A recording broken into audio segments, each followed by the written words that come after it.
ఈ లోకం ఎలాంటిదంటే దేవునికి నిన్ను నన్ను దూరము చేస్తుంది.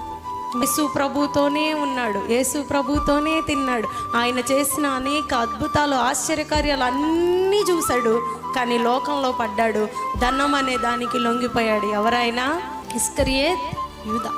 ఒకవేళ మనం యేసే చేసిన అద్భుతాలు ఇప్పుడు వినే మనలో ఇంత విశ్వాసం ఉంటే, అసలు ఇస్కరియోతు యూదా కళ్ళతో చూశాడు, ఆయన చేసిన అద్భుతాలు, ఆయన పక్కనే నడిచాడు. యేసయ్యతో కలిసి ఉండే అనుభవం ఇస్కరియోతు యూదాకి ఎంత భాగ్యాన్ని ఇచ్చినప్పటికీ ధనం ఏం చేసింది? ఆయన్ని నాశనం చేసింది.